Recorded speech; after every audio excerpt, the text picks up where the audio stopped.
नमस्ते फ्रेंड्स, आज हम माइटोकॉन्ड्रिया के बारे में जानेंगे कि माइटोकॉन्ड्रिया क्या होते हैं, इनका स्ट्रक्चर कैसा होता है, इनका फंक्शंस कैसा होता है।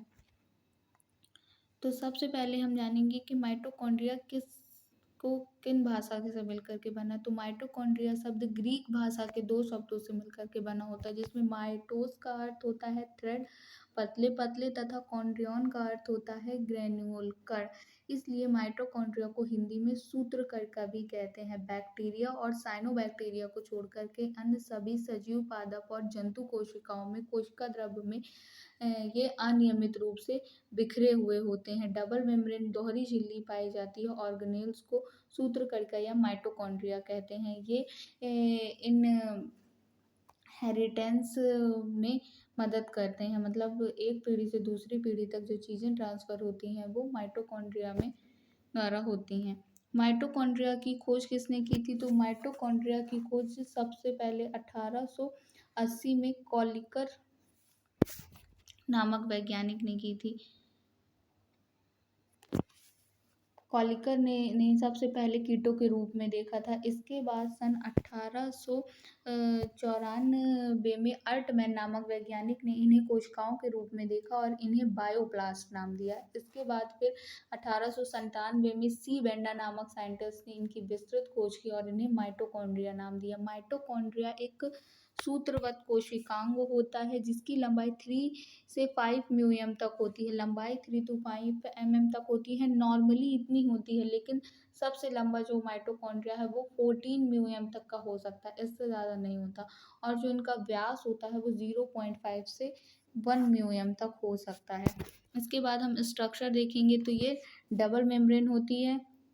प्रत्येक माइटोकॉन्ड्रिया दोहरी परत वाली कला की बनी होती है और जो कला की मोटाई होती है 60 एंगस्ट्रॉम तक होती है। कला की जो भीतरी परत होती है, जो इनर मेम्ब्रेन होती है, वो अंदर की ओर उंगलियों के समान संरचना बनाती है, जिसे क्रिस्टी कहते हैं। इस पर संवृत छोटे छोटे कण होते हैं जिन्हें F1 पार्टिकल और ऑक्सीसोम कहते हैं। ये श्वसन या ट्रांसफर में सहायक होते हैं।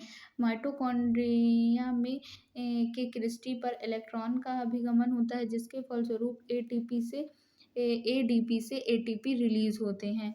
इसके अलावा इसके में मैट्रिक्स में डीएनए, राइबोसोम, जल, लवण, क्रेब्स, शक संबंधी आदि विचार पाए जाते हैं। रासायनिक संगठन इसमें 65 to 70% तक प्रोटीन, 25% लिपिड, डीएनए, आरएनए आदि मिलते हैं। भीतर की जो इकाई कला पर स्वतंत्र तंत्र संबंधी सभी साइटोक्रोम जैसे साइटोक्रोम ए, बी, सी, ए3, क्विनोन, एनएडी, एफएडी, एफएमएन आदि मिलते हैं।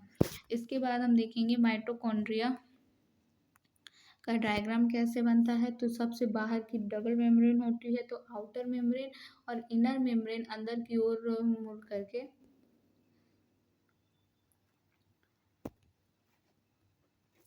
सबसे पहले ये आउटर मेम्ब्रेन हो जाएगी, फिर ये आउटर मेम्ब्रेन, फिर ये इनर मेम्ब्रेन अंदर की ओर मुड़ करके ये जो संरचना बना रही है इसे क्रिस्टी कहेंगे।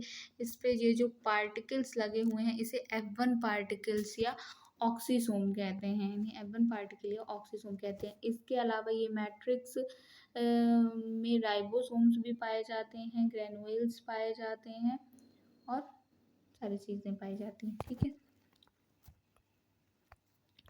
इसके बाद हम देखेंगे कि माइटोकॉन्ड्रिया के कार्य क्या होते हैं। तो माइटोकॉन्ड्रिया को कोशिका का विद्युत गृह कहते हैं। ये तो सबने पढ़ा होगा, लेकिन कोशिका का विद्युत गृह क्यों कहते हैं? माइटोकॉन्ड्रिया को कोशिका का विद्युत गृह इसलिए कहते हैं क्योंकि माइटोकॉन्ड्रिया के अंदर भोज्य पदार्थों के ऑक्सीकरण से ऊर्जा उत्पन्न की जाती है, जो एटीपी के रूप में संचित हो जाती है और कोशिका के विभिन्न कार्यों में उपयोग में आती रहती है। इसलिए माइटोकॉन्ड्रिया को विद्युत गृह कहते हैं।